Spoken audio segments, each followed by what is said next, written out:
acompañarnos. Muchísimas gracias por aceptar esta invitación y ojalá no sea la primera vez que nos acompañes.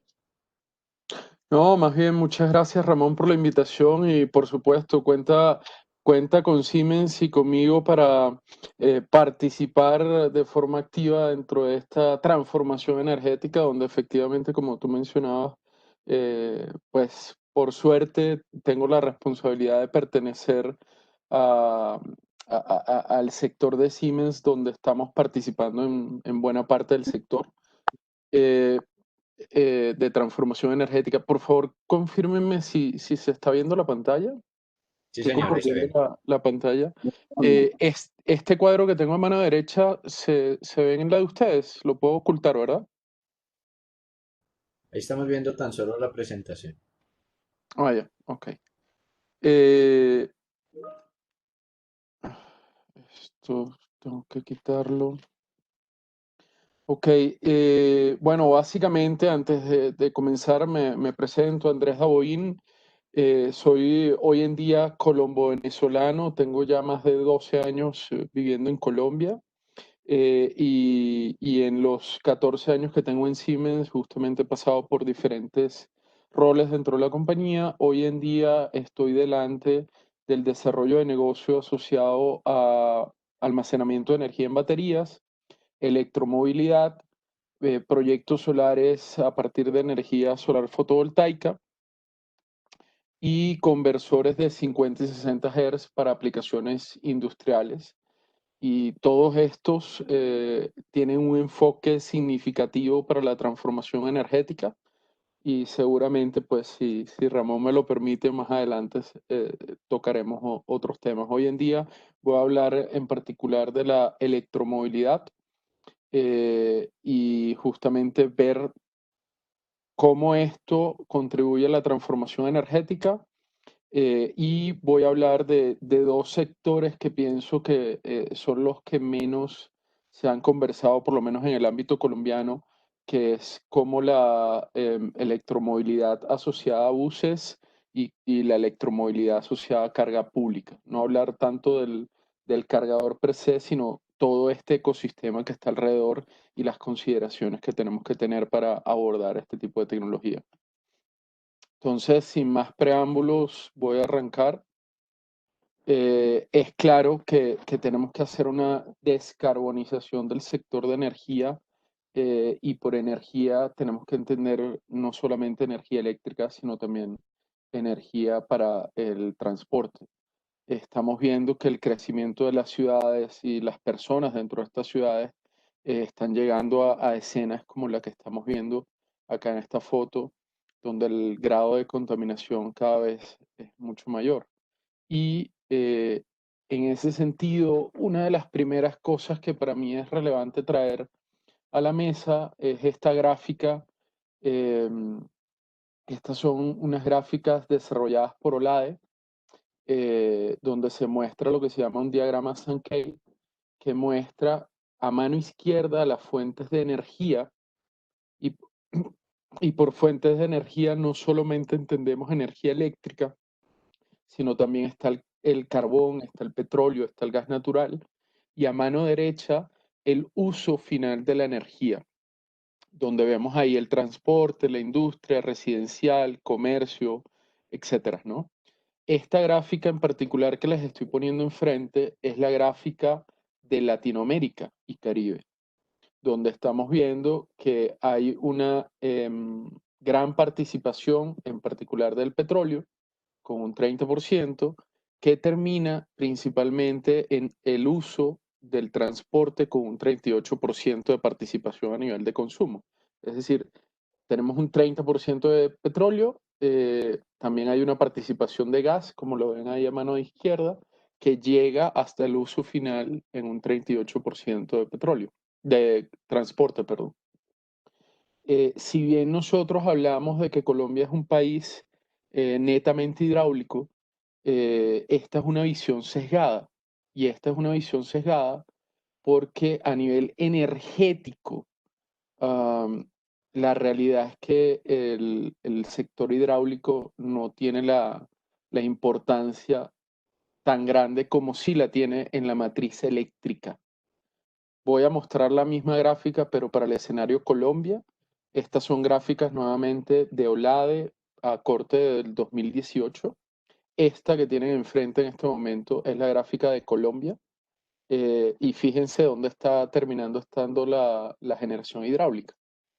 12% respecto a la matriz energética total del país y todavía con una predominancia del petróleo del 42%, del gas en 23% y un uso final de energía donde el transporte está en un 40%.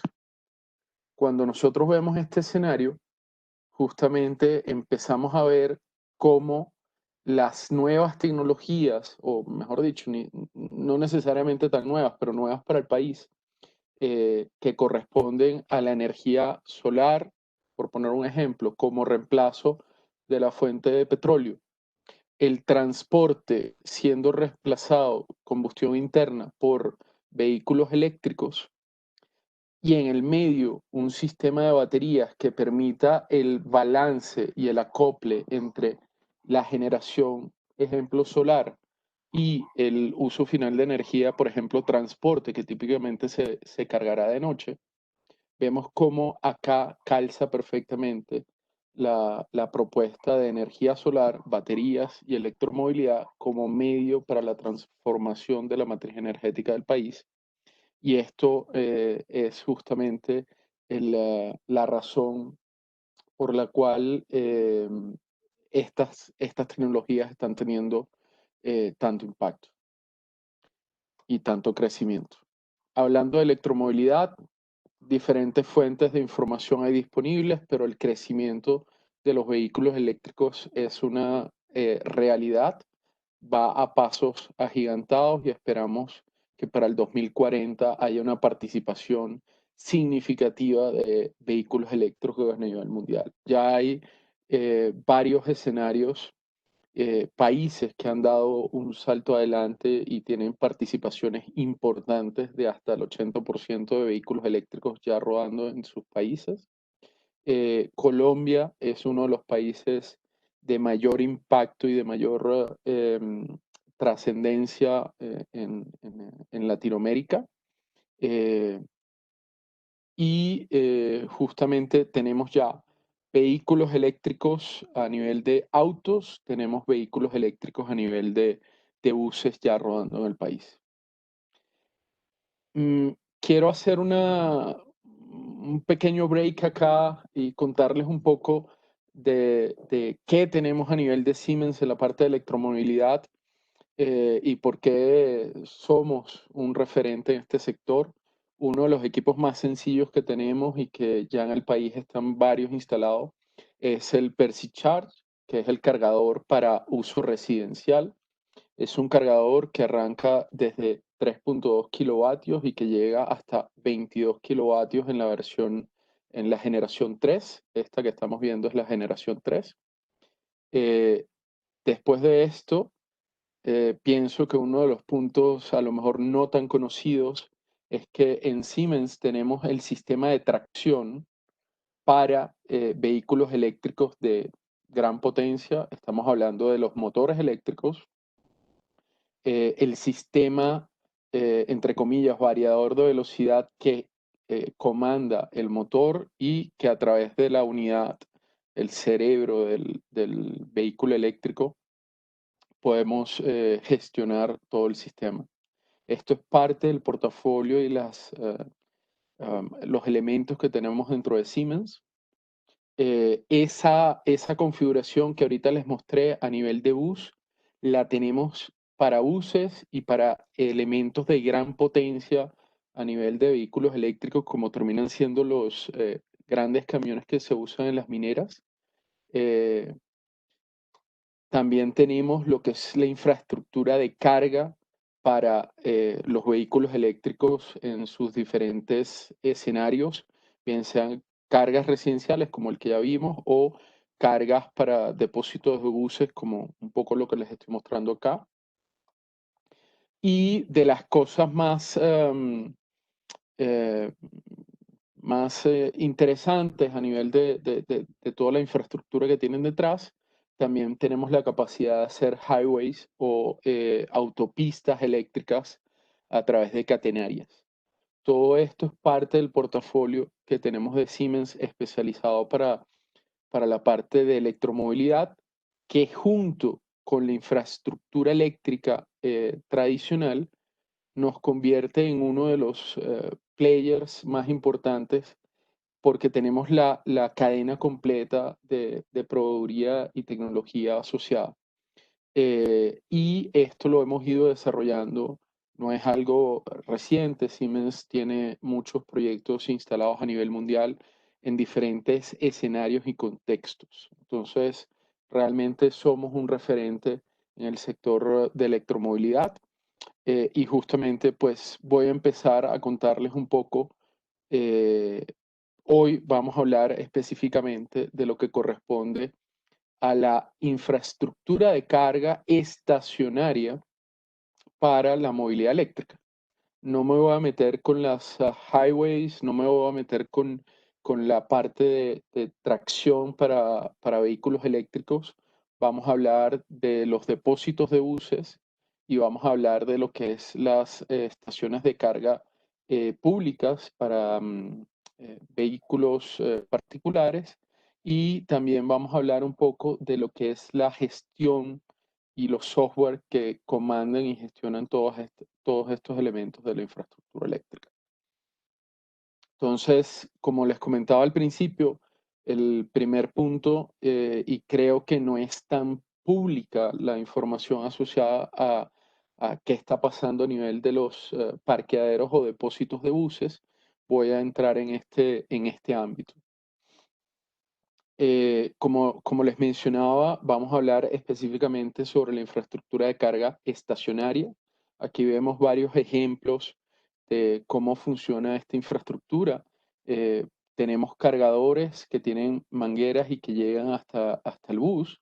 También tenemos sistemas que terminan siendo a través de sistemas pantográficos conectados por la parte superior del bus, que hay de dos sistemas. Uno donde el bus es el que tiene el sistema pantográfico y se conecta hacia arriba, y otra donde la estación de carga se conecta hacia abajo. Y hay otros conceptos donde podríamos llegar a tener rieles, donde la conexión puede tener cierta maniobra a lo largo del bus. Hablando de un poco de contextos, ¿ustedes se imaginan tener un cargador?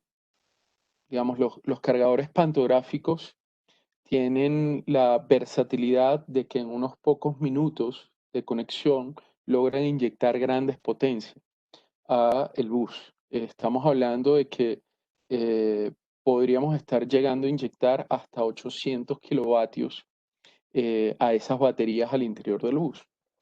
Parte de la dinámica que tenemos en Latinoamérica, no solo por hablar de Colombia, nosotros no estamos tan acostumbrados a que hayan rutinas, y en este sentido, en Europa un bus llega, se para, hayan o no hayan personas en el paradero, y se estacionan los minutos que sean necesarios, los pasajeros están en el interior y saben que por el cronograma que tienen los buses, el tiempo les da correcto para poder llegar hasta sus destinos.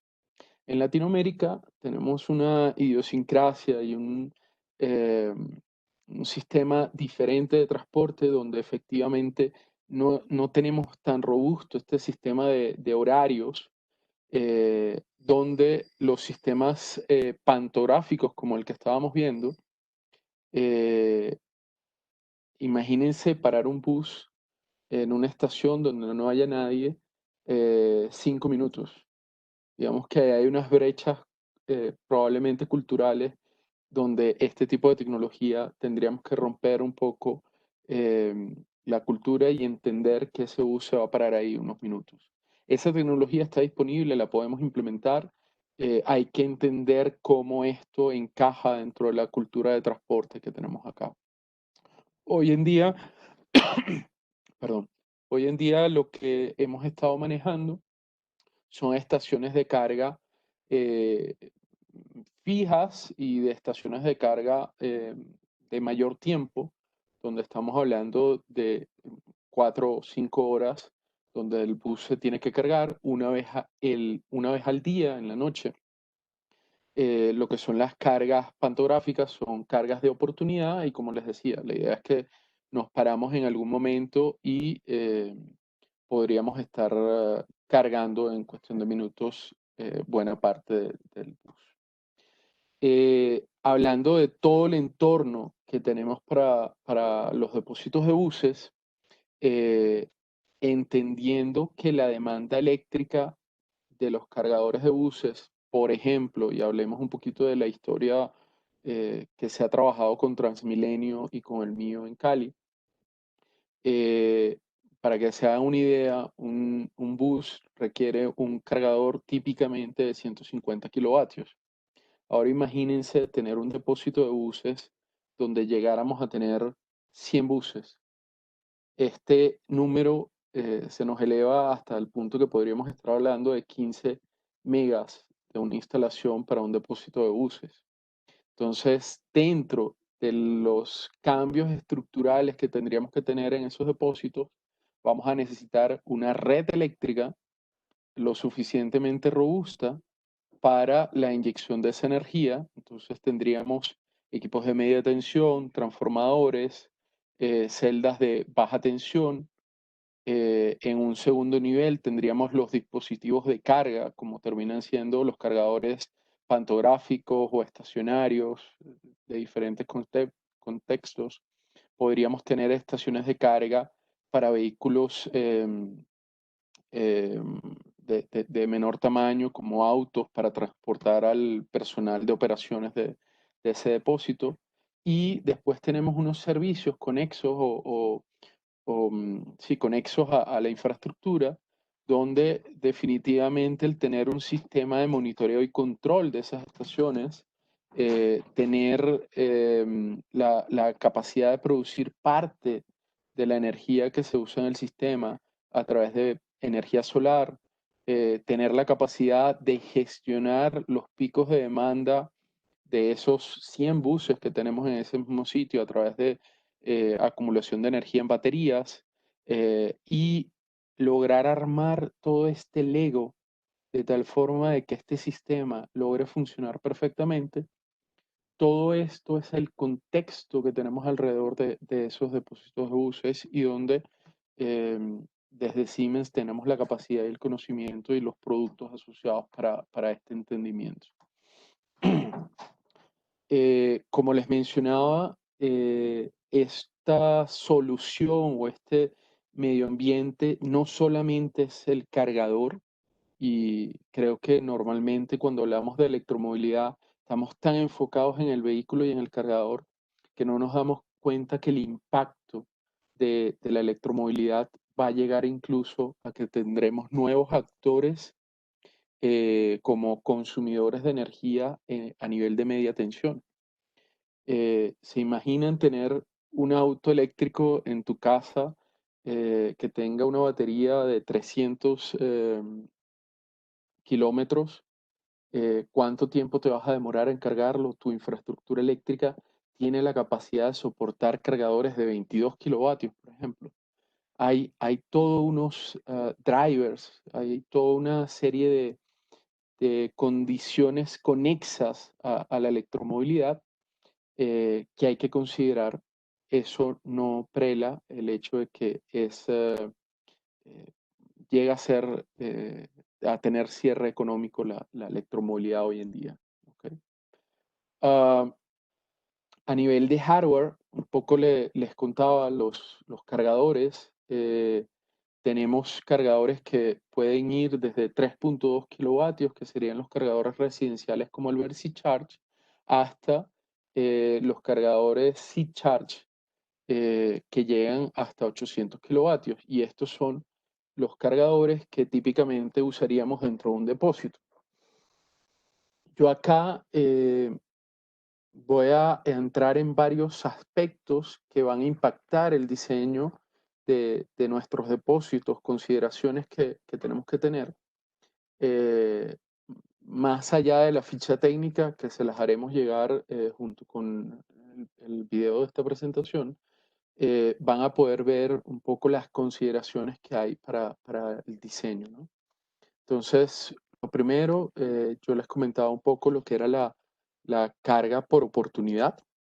La carga por oportunidad tiene una gran virtud, y es que en vez de tener un bus que tiene una batería tan grande como para almacenar toda la energía que necesita rodar durante todo el día, es un bus que tiene la capacidad de almacenar la energía que necesitas en un tramo de ese recorrido, y cada cierto tiempo durante el recorrido que tienes que hacer, cargas de manera muy rápida esa batería en cuestión de unos pocos minutos, mientras mientras los pasajeros se bajan y se suben del bus.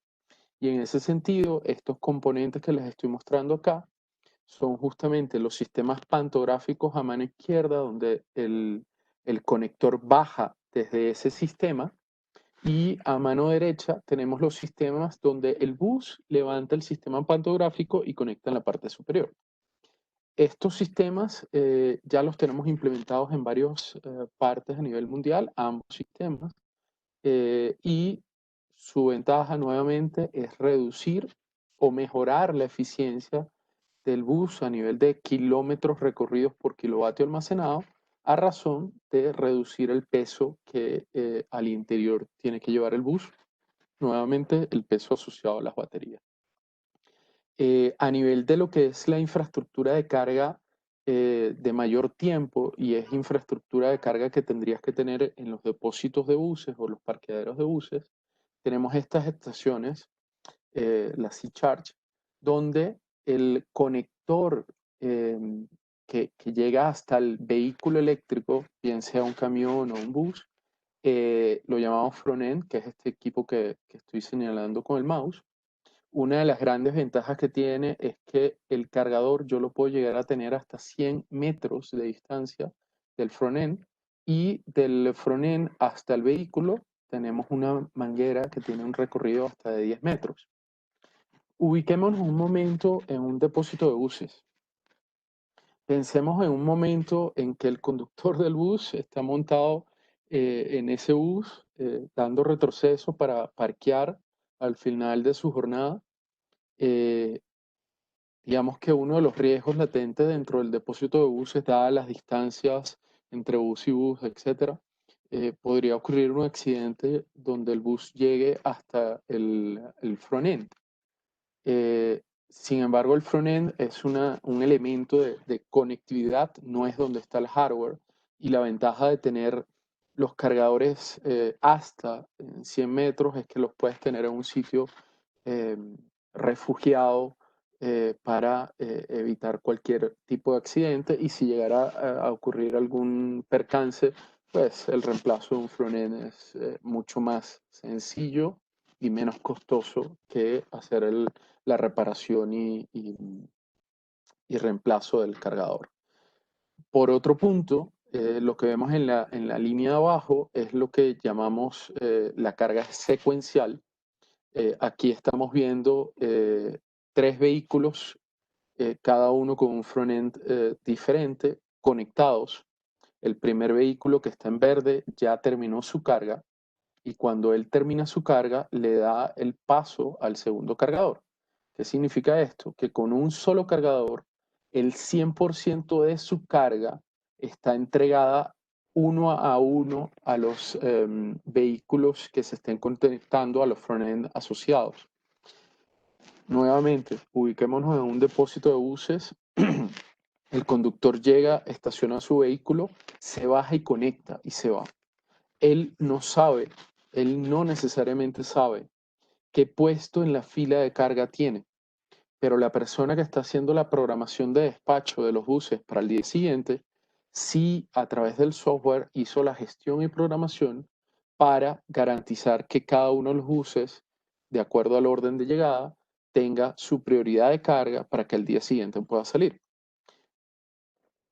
quiero hacer acá una profundización en los dos sistemas de carga que existen actualmente.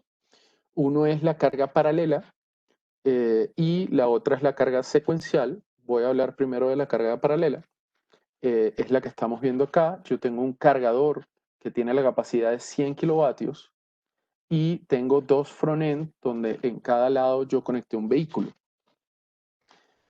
Si yo hiciera carga paralela, significa que los dos vehículos se están cargando al tiempo a una potencia reducida, por ejemplo, 75 kilovatios, el 50% cada uno.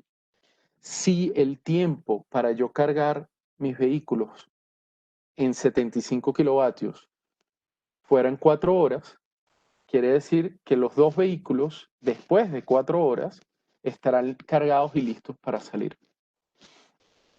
Esto es lo que ocurre cuando yo tengo una carga paralela con este escenario que les estaba comentando. Sin embargo, desde Siemens consideramos que el mejor escenario es la carga secuencial. Les muestro lo que es la carga secuencial. Fue la explicación que les di ahorita, ahora la vemos con números. Yo tengo los mismos buses, pero ahora en vez de estarles inyectando 75, a cada uno le inyecto, mejor dicho, de forma secuencial, le estoy inyectando el 100% de la capacidad del cargador por 2 horas a cada vehículo. Y esto me permite que a vuelta de 2 horas ya yo tenga el primer vehículo 100% cargado y en 4 horas tendré el segundo vehículo 100% cargado. El que se para en este escenario me dirá, bueno, pero en ambos casos tuve los dos vehículos cargados en 4 horas. ¿Cuál es la ventaja o la diferencia? Es que en este escenario de carga secuencial, el primer vehículo que fue cargado en 2 horas, yo ya lo puedo sacar a producir, a generar retorno de inversión, a subir pasajeros, a despachar vehículos, perdón, a despachar y hacer la ruta que tenga que hacer y finalmente producir dinero. Entonces, en este sentido, la carga secuencial me está mejorando el rendimiento técnico-económico de mi depósito de buses en comparación a la carga en paralelo. Con la misma ventana de tiempo que yo tenía en la carga en paralelo. Mejoré la productividad de mi sistema. Y dependiendo de cómo yo haga la lógica y programación de mi depósito y mi despacho de buses, yo podría, a través de tener 3, 4 y hasta 5 cargadores, 5 front-end, perdón, dependiendo de un único cargador, yo puedo hacer un despacho donde vehículo que va llegando, vehículo que en cuestión de pocas horas ya se puede rentabilizar. Mientras que, nuevamente, con la carga paralela, estoy dependiendo del 100% de la carga de los vehículos. En conclusión, arriba tenemos lo que es la versión de la carga paralela, en la parte de abajo tenemos la carga secuencial, con la posibilidad incluso de llegar a tener hasta 5 front-end, dependiendo de un único cargador, lo que me permitiría incluso que los costos asociados a la conectividad y posibilidad de carga de los vehículos se diluyan, porque lo que más pesa económicamente dentro de esta solución no son los front-end, sino termina siendo la unidad de poder o el cargador, que es el elemento que vemos acá a mano izquierda. Otro punto muy importante a resaltar y que a veces nos perdemos un poco de vista, yo sé que nosotros estamos acostumbrados a que un electrón siempre es un electrón. Sin embargo, en el contexto de electromovilidad, tenemos que estar pensando de que aquí van a haber personas manipulando equipos de alta potencia e incluso equipos en DC. Entonces, esta gráfica muestra lo que son los protocolos de comunicación en la parte de conectividad en dos direcciones. Una a mano derecha hacia el vehículo y en segundo nivel a mano izquierda hacia los sistemas de control asociados a la electromovilidad. ¿Por qué la conectividad entre el cargador y el vehículo es importante? Aquí hay una analogía que yo hago o una comparación que yo hago con los sistemas de combustible tradicional, de gasolina. Cuando yo voy a una estación de gasolina y quiero recargar en gasolina mi vehículo, si llegara a ocurrir una falla en el sistema y se empieza a derramar el combustible, mis sentidos me permiten identificar la falla y alertarme y poder cortar el suministro de combustible. Pongo el ejemplo. La gasolina tiene olor y me daré cuenta de que hay un olor en el ambiente. La gasolina, cuando cae en el suelo, suena que hay un chorro de gasolina sonando, digamos. La puedo ver, hay líquido en el suelo. ¿Qué pasa con la electricidad? No tiene olor. Si tiene sonido es porque ya estamos hablando de grandes bloques de voltaje y no tiene color. Es decir, cuando mis sentidos se enteran de que hay electricidad, es porque ya me llevó a afectar. Entonces, en ese sentido, los vehículos y cargadores eléctricos tienen dos niveles de conexión, de conectividad. Y en ese sentido nos parecemos más a un computador que a una estación de gasolina tradicional. ¿Cómo es eso? Cuando yo tengo un dispositivo que voy a conectar a mi computadora, yo lo conecto en dos niveles al mismo tiempo. El primer nivel, físicamente, tiene que haber un puerto equivalente al puerto que yo quiero conectar. Entonces, típicamente, puerto USB, conseguí el equipo, busqué en la computadora, tengo un puerto USB y lo conecto. Ese es el primer medio, es un medio físico. El segundo medio es una típica ventanita que me aparece a mano derecha del computador diciéndome, has conectado un nuevo dispositivo. Unos segundos más tarde te dice, se ha conectado correctamente el dispositivo, ya lo puedes usar. Ese segundo nivel es lo que se llama una conectividad a nivel de protocolo de comunicación. Y ese segundo nivel, si no se da, no voy a poder usar el dispositivo. En ese sentido, las estaciones de carga con los vehículos eléctricos tienen exactamente los mismos dos niveles de conectividad. Uno es el tipo de conector. Ejemplo, el conector que está homologado en la Unión Europea es el CCS. Y el segundo es el nivel de protocolo de comunicación entre el vehículo y el cargador, que en el caso del CCS está homologado el protocolo PLC. Entonces, si yo no logro tener ambas condiciones al tiempo, se pierde la posibilidad de conexión porque estaríamos entrando en riesgo de que las personas y los objetos podrían sufrir afectación. Hagamos un adaptador, si yo no logro la compatibilidad entre los dos elementos, y es el conector físico y el conector de protocolo, e incluso llega a haber alguna interferencia, ejemplo en el protocolo de comunicación, no va a saltar un error y vamos a tener un vehículo a lo mejor conectado, pero que no se está cargando. Hablemos un poquito de los protocolos de comunicación. Hay protocolos que están completamente desarrollados. Esos protocolos, como por ejemplo el CCS con el protocolo PLC, cuando hablamos de que está completamente desarrollado, voy a poner el ejemplo contrario para que se entienda qué quiere decir completamente desarrollado. Si yo pongo a hablar dos personas que hablan español, pero de diferentes orígenes, habrán palabras que entre ellos no se entiendan. Palabras o frases. Esas pequeñas frases o palabras que no estén completamente claras en ambos lados, a nivel de una máquina, significa que habrá un error de comunicación y ese error de comunicación probablemente implique la pérdida de oportunidad de carga.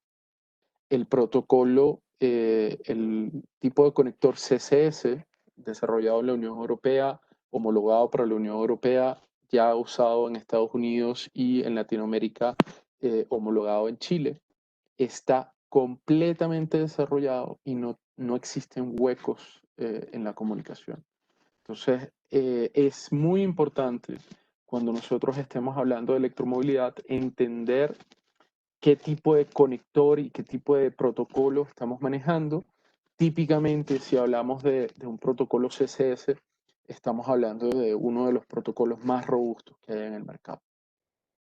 Si me paso al lado izquierdo, en el lado izquierdo el protocolo que se maneja es un protocolo que se llama OCPP y justamente es un protocolo universal y abierto donde las estaciones de carga se pueden comunicar con los software que permiten la gestión de estas estaciones. Esos software tienen grandes ventajas porque llevan toda ese protocolo de comunicación, tienen grandes ventajas porque permite la gestión de muchas aplicaciones dentro de las estaciones de carga que tendrán un impacto técnico-económico dentro de los depósitos de buses y la infraestructura eléctrica. Más adelante profundizamos en la parte del software. Justamente esta es la parte donde viene la parte del software. Pensemos un momento y planteémonos que estamos parados en una ciudad que tiene una gran cantidad de estaciones de carga, o hablemos de un depósito de buses donde tenemos 200 cargadores de buses. ¿Por qué el software es importante? Primer punto, desde el punto de vista de operación, las cosas más relevantes o más impactantes a nivel del software es lograr saber cuándo un cargador está presentando una falla. Yo muy rápidamente, a través del software, tengo que deshabilitarlo para que los usuarios no vayan a ese cargador tratando de conectar un vehículo que no van a poder cargar. Pero al mismo tiempo, a través de ese software, yo tengo que lograr identificar de alguna manera si la falla es algo que puedo atender de forma remota o si tengo que ir hasta allá. Y si tengo que ir hasta allá, poder mandar la cuadrilla que corresponda. Al mismo tiempo, tengo que darle información a esa cuadrilla. Si ellos tienen que ir, qué tipo de cargador van a atender, cuál es la conectividad que tiene ese cargador para que ellos puedan llevar las herramientas, los repuestos, los accesorios que sean necesarios para ese tipo de cosas. Entonces, no solamente estamos hablando de darle información al que va a llegar con el vehículo, sino al mismo tiempo dar toda la información a todo el equipo de trabajo que tiene que lograr solucionar los problemas. Otra información relevante, si yo estoy ofreciendo un servicio de carga y mi negocio es vender la energía, yo necesito lograr identificar al usuario, lograr tener la medición de la energía que ese usuario consumió e incluso lograr entender en qué nivel de conectividad el usuario está. De tal forma de que cada vez que yo le tenga que facturar a ese usuario, sea instantánea o sea, digamos, una vez mensual o lo que fuera, yo tengo que lograr identificarlo y cruzar la información que él tiene.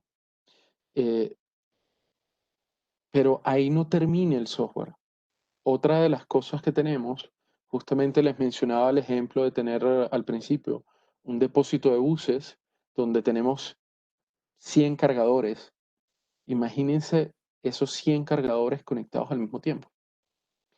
La demanda máxima que yo voy a tener instantánea de tener los 100 cargadores puede llegar a ser muy impactante para la red eléctrica. Tengo claro que hoy en día en Colombia no tenemos un cargo por demanda de la red, simplemente pagamos el consumo. Pero cuando hablamos de un depósito de buses y hablamos de la infraestructura eléctrica, eso significará que yo probablemente tenga que comprar equipos mucho más robustos que simplemente voy a estar usando 2, 3 o 4 horas al día. Cuando a través de software yo puedo modular cuántos cargadores se conectan al tiempo o si los cargadores por un periodo de tiempo determinado tendrán que estar a una potencia reducida mientras se van cargando unos y saliendo otros, de tal forma de lograr un balance de la potencia y un impacto más reducido sobre la red. Todo eso en pro de tener una solución técnico-económica que sea lo más eficiente para todo el sistema sin perjudicar lo más importante, que es la carga de los vehículos y la posibilidad de usar los vehículos. Acá vemos un ejemplo del software que ya tenemos desde hace varios años rodando en Europa. Ahí vemos algunas de las estaciones y en la parte inferior se ven los, los diferentes identificadores e información que podemos llegar a tener. Por ejemplo, la potencia, la energía que están cargando, el tipo de conector que se está usando, si son de carga pública o si son cargadores residenciales, etc. Dentro de las posibilidades que tenemos en Siemens, tenemos amplia gama de software que nos permiten incluso tener la conectividad a nivel de celular, de tal forma de que tú puedas identificar tu punto de carga y reservar el tiempo. Cuando hablamos de que hay estaciones de carga públicas, imagínate que tú estás haciendo un viaje y te quieres estacionar a cargar, pero la persona que está cargando antes de ti está parado ahí, no ha movido el carro. Justamente estas aplicaciones nos permiten la conectividad y reserva de esos puestos de carga públicos. A nivel de identificación, aquí juega un rol doble. Por un lado, el cargador tiene que tener, y aquí es donde está una de las grandes diferencias entre el cargador residencial a lo que son los cargadores públicos.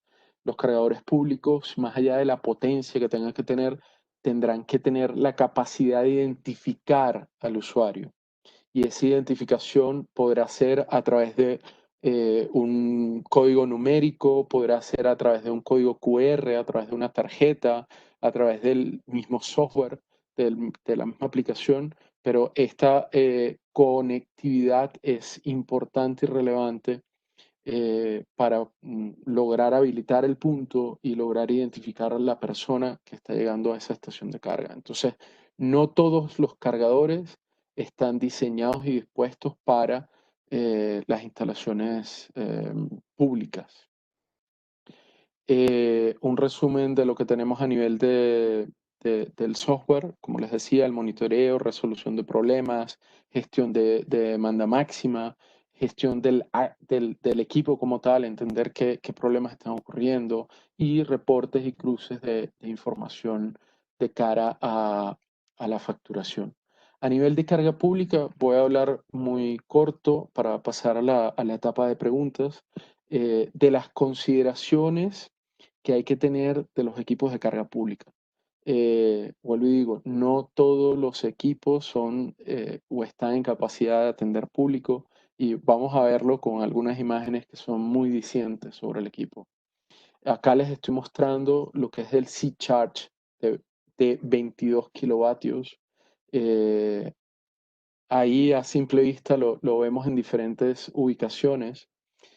No sé si logran identificar, hay algunos que tienen una luz azul de un lado y una luz verde del otro. Acá lo vemos completamente azul, acá lo vemos completamente verde. Este es uno de los primeros indicios de qué está pasando con el cargador. Justamente la luz verde nos dice, como nos ocurre en los semáforos, que es un punto que está disponible, que podemos seguir y parquearnos ahí. La luz azul lo que nos está indicando es que el cargador está siendo usado y que en ese momento el vehículo se está cargando. Y hay una tercera luz, que es una luz roja, que nos avisa que el cargador está conectado, pero que hay un problema de carga en ese momento. Entonces, fíjense que cuando hablamos de un equipo de carga pública, hay cosas a lo mejor no tan obvias, pero que son relevantes para la operación del tipo de cargador. Si me regreso un momento a la imagen, fíjense que estamos hablando de que no hay una pared en la cual pegar o adosar el cargador. Entonces, estamos hablando de equipos que pueden llegar a ser o que tienen que llegar a ser autosostenidos. Al mismo tiempo, si se fijan en la imagen, en las imágenes, estamos hablando de equipos que están expuestos a la intemperie. Estamos hablando de equipos que están dispuestos, o mejor dicho, al acceso de cualquier persona y por consiguiente tienen que tener algún grado de robustez para no tener problemas de vandalismo. Todos ese tipo de conceptos tenemos que tenerlos muy presentes. Son equipos que tienen un costo importante y que de alguna forma no vamos a tener, como necesariamente hoy en día están en las estaciones de gasolina, una persona que está manipulando el equipo, sino que termina siendo los mismos usuarios de los vehículos eléctricos los que lo gestionan, ¿no? Entonces, todos esos aspectos son parte de los aspectos que hay que considerar cuando vamos a hacer la compra de equipos para carga pública. Otra cosa que no es menor, el cargador tiene que ser visible. Cuando llegamos a un parqueadero, yo tengo que poder verlo por encima de los vehículos para identificar a dónde tengo que ir si quiero cargar mi vehículo. Y un poco lo que les mencionaba, esa luz que me da la indicación de qué está pasando, tiene un amplio rango de visibilidad. Acá estamos viendo la luz que está a mano izquierda. La luz de la mano derecha tendrá un ángulo igual que este, pero en el lado contrario. Y incluso tenemos que lograr a través de nuestros cargadores ser incluyentes. Igual una persona con algún tipo de discapacidad puede tener un vehículo eléctrico y en ese sentido él podrá y tendrá que poder llegar a gestionar su estación de carga. Las mangueras.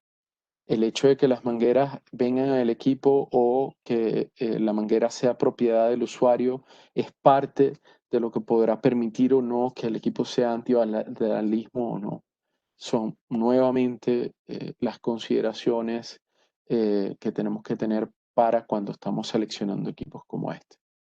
Hasta ahí no quiero alargar mucho más la presentación, quiero dar paso a la posibilidad de que tengan las preguntas que tengan.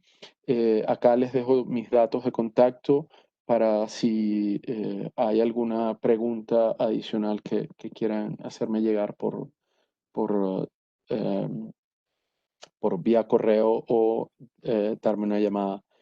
Felipe, Ramón, les doy paso para que me cuenten un poco las preguntas e inquietudes que pueden haber. Bueno, Andrés, primero que todo, muchísimas gracias. Tenemos un buen número de preguntas por acá. La primera es si ya existe alguna autopista eléctrica pues, en esta región que posibilite el paso de este tipo de vehículos de servicio público por sus vías. En este momento, si hablamos de las E-Way o las líneas con las autopistas concatenarias, yo realmente no conozco que en Latinoamérica exista una. Nosotros ya tenemos instaladas en Europa al menos un par en Alemania y están siendo usadas y han tenido gran éxito. Obviamente son autopistas que tienen ciertas prioridades y lógicas a nivel ah, de las rutas para que los camiones que tienen esa posibilidad de conexión tengan su vía preferencial, ¿no? Actualmente no veo que esto sea algo que se haya implementado en Latinoamérica. Sé que hay iniciativas, por lo menos en algún seminario escuché el interés de plantear una vía panamericana eléctrica que permita la conectividad de Latinoamérica, pero son ideas, todavía no hay nada concreto. A nivel de vías ya desarrolladas con conectividad para grandes vehículos entre ciudades, se está trabajando. Hasta ahora siento que no hay algo tan concreto, tan fuertemente desarrollado. Vuelvo y digo, pensando en vehículos de gran tamaño a nivel de autos particulares, ya hay algunos desarrollos incluso en Colombia. Perfecto. La misma persona nos pregunta, ¿qué requerimientos o qué retos hay con respecto al mantenimiento de las piezas de estas zonas de carga de estos equipos? ¿En zonas costeras de la sierra o zonas selváticas? ¿Qué hay de especial con respecto a estos los mantenimientos? Bueno, son equipos que tienen, tengo que hablar de los equipos Siemens, ¿no? Ujú. Y en ese sentido, nuestros equipos tienen un grado de protección bastante bueno para diferentes condiciones ambientales e incluso han sido probadas en diferentes contextos, ¿no? Eh, Obviamente, cosas importantes a revisar en las fichas técnicas es el grado de protección. Típicamente tendremos que evaluar pinturas asociados para protección en ambientes salinos. Seguramente, si me voy al extremo, temas de calefacción para ambientes muy fríos, temas de calefacción para evitar humedad al interior de los cargadores, entre otro tipo de protecciones que hay que considerar. Básicamente, ese son el tipo de cosas que toca evaluar de las fichas técnicas de los proveedores que quieras considerar. Perfecto. Aquí tenemos otra pregunta en la que hablan acerca de cómo estas nuevas tecnologías que buscan reducir el impacto del ambiente, pues nos mencionan que vienen o sus sistemas de cargas provienen de fuentes no renovables o fuentes de energía de grandes centrales hidro. Entonces, ¿en qué medida se estaba realmente minimizando el impacto? Sí, realmente, como lo mencionaba hace un rato, hay que hacer una transformación del sector, no solamente a nivel de vehículos. Digamos que voy a picar la respuesta en varias partes. La eficiencia que tiene un motor de combustible de nuestros autos es mucho más bajo que una central térmica, así sea con combustible fósil, y por consiguiente ya el hecho de mejorar la eficiencia seguramente tendremos un impacto favorable. Pero obviamente en pro de la transformación del sector y lograr un impacto más significativo, tendríamos que lograr hacer la transformación desde la fuente. Y en ese sentido,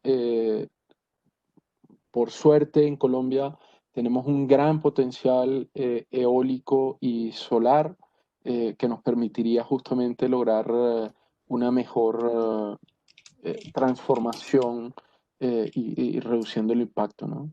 El impacto de emisiones. Vale, perfecto. Gracias a Mireia y a Santiago, pues fueron las personas que realizaron las anteriores preguntas. Precisamente Santiago también nos comenta. ¿Qué retos hay en la planificación en la expansión de las redes de distribución eléctrica debido al ingreso de estos nuevos tipos de cargas, de este nuevo tipo de tecnologías? Muy buena pregunta. Justamente las redes en las ciudades ya están muy congestionadas. Esa es una realidad que yo pienso que todos vivimos y donde hay casos tan dramáticos como el caso de la costa Caribe, ¿no? En ese sentido, justamente ahí es donde entra todo este concepto que les decía, la pregunta anterior hablaba de la fuente. Acá, con esta pregunta, da la cabida a la entrada de los sistemas de almacenamiento de energía como moduladores, no solamente de acoplar la energía solar que se produce en el día, pero en el día yo tengo rodando los vehículos y en la noche tendría que cargarlos, sino que esa batería podría modular la batería que conecto a la red, modular el acople entre las necesidades energéticas de la carga, en este caso los vehículos eléctricos, con las necesidades que tiene el sistema eléctrico. No es la única. Obviamente estamos hablando de que los depósitos de vehículos terminarán siendo clientes conectados a niveles de media tensión y dependiendo del bloque podría llegar incluso a redes de subtransmisión. Entonces, hay muchos conceptos, pero muchas consideraciones a tener presente. Si me regreso al caso residencial, estamos viendo que hay varias cosas a tener en cuenta. Lo primero es que yo no puedo ir y comprar cualquier cargador para poner en mi casa porque querer tener un cargador de 150 kilovatios en mi casa es algo absurdamente irracional porque no voy a lograr ni siquiera encenderlo quizás.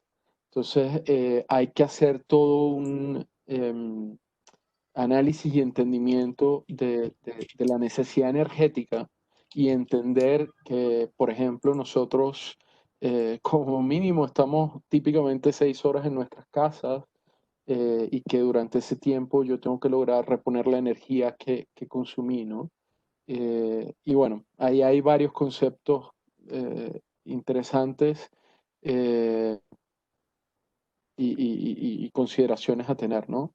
Las autonomías de los vehículos hoy en día son bastante grandes, comparables con los autos de gasolina, pero la realidad, y lo puedo decir como usuario de vehículo eléctrico, es que igual como yo uso el celular y llego todas las noches y cargo el celular lo que me falta en la batería para el día siguiente tener al 100%, la dinámica que uno tiene con un vehículo eléctrico es la misma.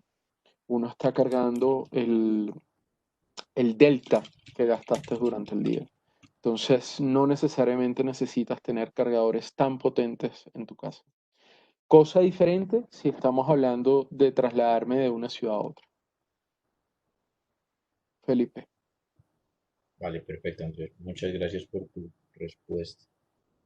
Eh, a ver, tenemos aquí otra pregunta de Jonathan Muñoz, que nos pregunta acerca de la facturación. Entonces, ¿es importante considerar la demanda máxima, es decir, la potencia demandada por el vehículo, o es rentable únicamente con el valor de kilovatio hora para la facturación? Los servicios se pueden estar prestando en función de la conexión y la energía. Y eso es algo que va a depender sí, de los vehículos que tú tengas y del tipo de contrato que se esté manejando. No quiero profundizar mucho en el tema, esos son temas ya comerciales, no de la tecnología como tal. A nivel tecnológico nosotros podemos identificar la persona en qué punto se conectó, qué potencia demandó y qué energía demandó y a partir de ahí llevarlo a un sistema de facturación. ¿Cómo se hace la factura en función de la potencia y la energía? Que es el caso particular que preguntas, pienso que es un ámbito que no es el nuestro para dar ese tipo de respuesta. Vale. Santiago nos pregunta, ¿cómo impulsar el uso de estos vehículos eléctricos si en algunos países de nuestra región existen subsidios, pero a los combustibles fósiles y hay altos impuestos para la importación de los mismos?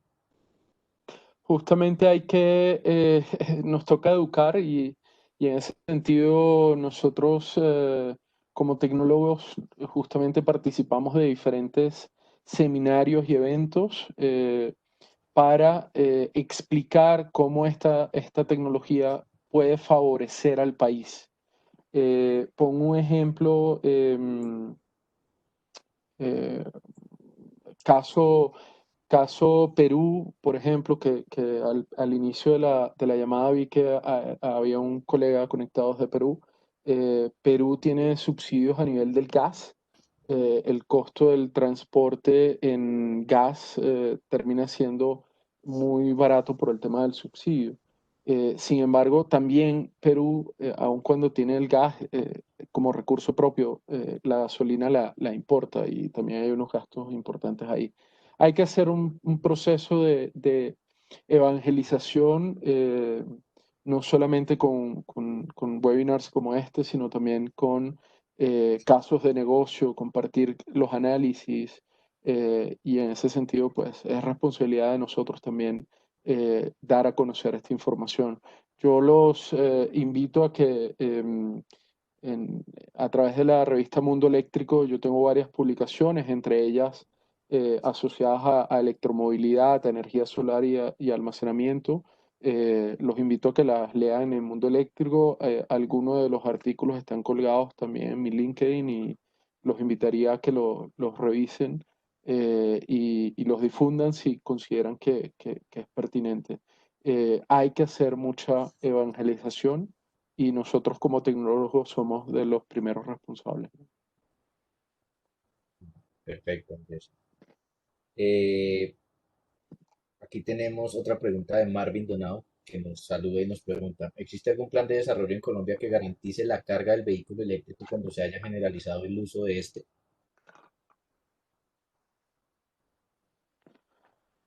A nivel país, el país ha sacado varias leyes que impulsan la electromovilidad.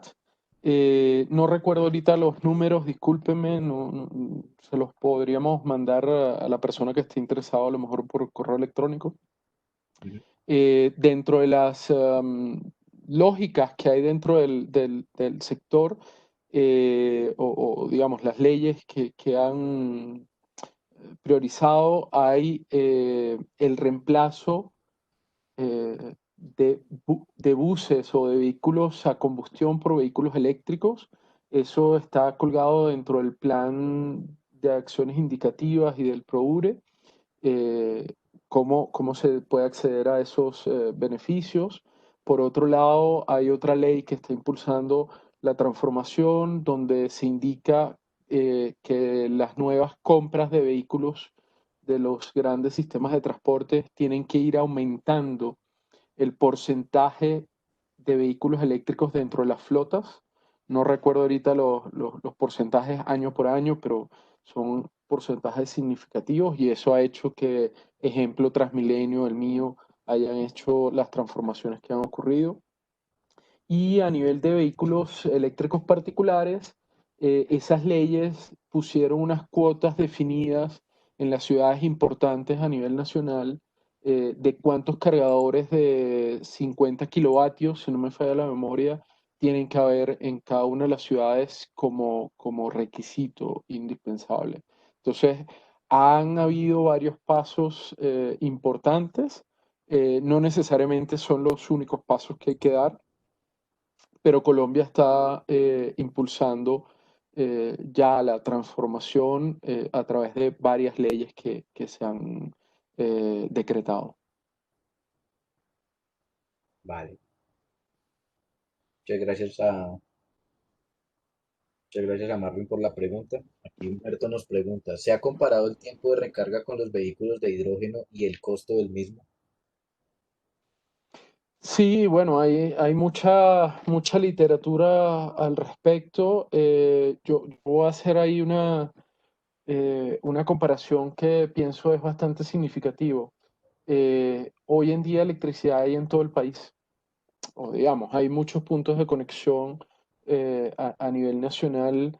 Lograr adaptarlos a tener cargadores a nivel de infraestructura sería bastante más económico. Eh, pero efectivamente hay dos tecnologías que se están desarrollando. Ya hay flotas de autos con hidrógeno. Sin embargo, todavía hoy pareciera lo que vemos en el mercado es que la electromovilidad con vehículos con baterías eléctricas, digamos, no de hidrógeno, sigue siendo una tendencia muy fuerte en el sector. Pienso que es posible que en un futuro ya no estemos hablando de baterías de ion litio, podríamos estar hablando de otro tipo de tecnología, más que se masifique la parte del hidrógeno. Pero bueno, esto depende mucho de las literaturas, las tendencias y la información que cruces a nivel de literatura, ¿no? Entonces, hay que seguir viendo. La realidad es que, por ejemplo, en Colombia la electromovilidad ha tenido un crecimiento muy fuerte y pienso que es una tendencia que por los próximos años seguirá siendo significativa. Gracias, Andrés. Y por último, la última pregunta va a ser de Rafael, que nos pregunta si tienes algunos ejemplos para dimensionar estos sistemas de cargadores o dónde se puede encontrar alguna información para realizar este tipo de cálculos para el dimensionamiento. Ah, sí, realmente es un artículo que estoy escribiendo, no lo tengo todavía listo para publicarlo. Digamos que los invitaría a que sigan las publicaciones que estoy haciendo por Mundo Eléctrico y que también a veces las subo por LinkedIn. Todavía no tengo listo el artículo, pero en próximos un par de meses creo que ya lo tendría listo y lo publicaría. Si tienes algún caso en particular, me puedes escribir y te doy algunas indicaciones de cómo se puede desarrollar el cálculo. Perfecto, Andrés. Con esta era la última pregunta. Entonces, con esto finalizamos. Muchísimas gracias a todos por su participación. Esperamos contar con ustedes próximamente en nuestros próximos eventos. Lo mismo, Andrés, la invitación abierta para una próxima presentación. Muchísimas gracias a todos y les deseamos muy buenas noches. Muchas gracias, Andrés. Gracias, Felipe. Muchas gracias por la invitación y bueno, las puertas están abiertas en Siemens para lo que necesiten.